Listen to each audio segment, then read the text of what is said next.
Hello नमस्कार किसान साथियों। स्वागत है आपका हमारे यूट्यूब चैनल सूरज फार्मिंग में। किसान साथियों, अगर आपके धान की फसल में बालियां निकल रही हैं या फिर बालियां निकल चुकी हैं तो किसान साथियों, हमें अपनी धान की फसल में भूल कर भी इन तीन गलतियों को नहीं करना है।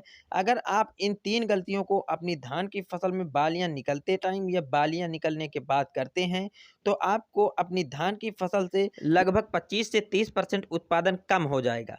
अगर किसान साथियों, बालियां निकलते टाइम या बालियां निकलने के बाद इन तीन गलतियों को आप नहीं करते हैं तो आपको अपनी धान की फसल से लगभग 1 एकड़ खेत से आपको 2 से 3 क्विंटल उत्पादन आपको ज़्यादा मिल सकती है।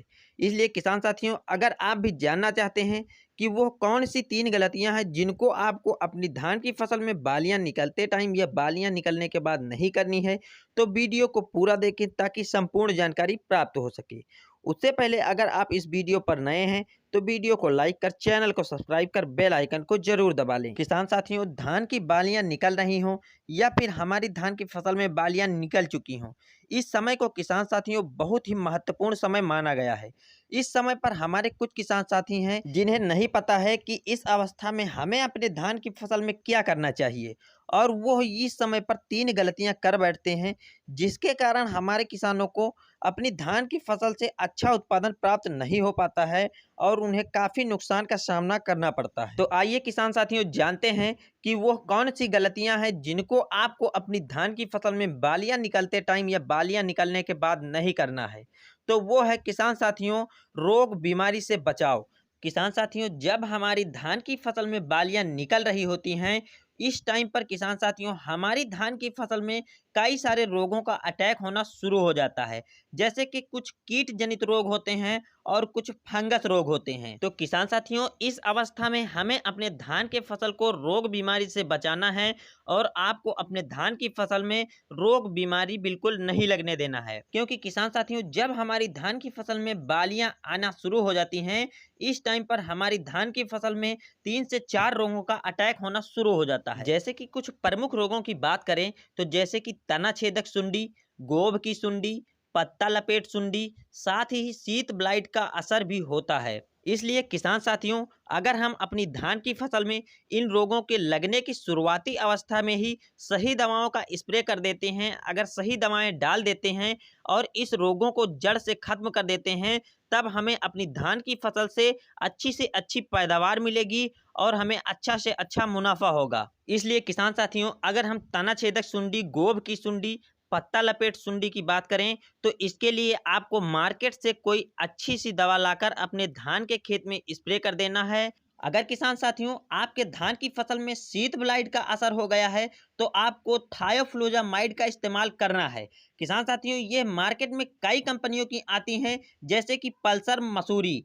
अगर हम पल्सर की मात्रा की बात करें तो आपको लगभग 160 ग्राम दवा लेनी है और आपको 1 एकड़ के लिए इसे लगभग 160 से 180 लीटर पानी में इसका घोल बना लेना है और फिर अपने धान के खेत में इसका सही तरीके से स्प्रे कर देना है। किसान साथियों, नंबर 2 पर हमें अपनी धान के खेत में जब बालियां निकल रही होती हैं, इस टाइम पर सबसे अहम रोल होता है सिंचाई का।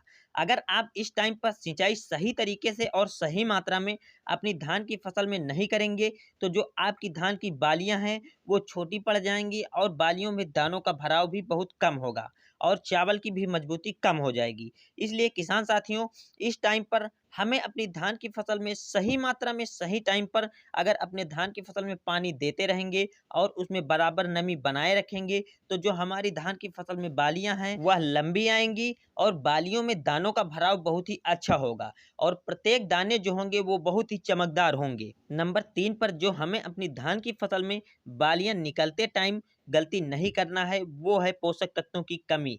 हमारे कुछ यहीं पर किसान साथी हैं जो नहीं जानते हैं कि इस टाइम पर हमारे धान के पौधों को पोषक तत्वों की भी आवश्यकता होती है और वो जानते हैं कि हमारी धान की फसल बस ऐसे ही तैयार हो जाएगी। अगर इस टाइम पर हम अपने धान के पौधों को कुछ पोषक तत्व नहीं देते हैं तो हमारी जो धान की फसल में पैदावार है वो कम हो जाएगी। इसलिए किसान साथियों, आपको पहले नंबर पर जो अपनी धान की फसल में स्प्रे करना है उसका नाम है 05234। किसान साथियों, 05234 में 52% फास्फोरस पाया जाता है और 50% पोटास की मात्रा पाई जाती है। और इसी के साथ में किसान साथियों, आपको 50 ग्राम जिंक लेनी है और 100 ग्राम बोरोन, और इन तीनों चीज़ों को अच्छी तरह से अलग अलग घोल बना लेना है और 150 लीटर पानी से 180 लीटर पानी में इसे अच्छी तरह से मिक्स कर देना है। फिर किसान साथियों, इसे आप लगभग 1 एकड़ खेत में अच्छी तरीके से छिड़काव कर देना है। किसान साथियों, अगर आप इसका छिड़काव अपने धान की फसल में करेंगे तो आपकी जो धान की बालियां हैं वो लंबी होंगी और उसमें दानों का भराव भी अच्छा होगा। इसलिए किसान साथियों, अगर इन तीनों चीज़ों को अपनी धान की फसल में अपनाते हैं तो जो आपकी धान की पैदावार है वो लगभग 2 से 3 कुंटल पैदावार आपके 1 एकड़ खेत में बढ़ जाएगी। इसलिए किसान साथियों, आप इन तीनों चीज़ों का उपयोग अपने धान की फसल में ज़रूर करें। किसान साथियों, अगर आपको यह वीडियो पसंद आई है तो वीडियो को लाइक कर, चैनल को सब्सक्राइब कर, बेल आइकन को ज़रूर दबा लें ताकि जो हमारी अगली आने वाली नई वीडियो है वो आप तक पहुंच सके। फिर मिलते हैं किसान साथियों किसी अन्य वीडियो में नए कंटेंट पर। तब तक के लिए नमस्कार, जय हिंद।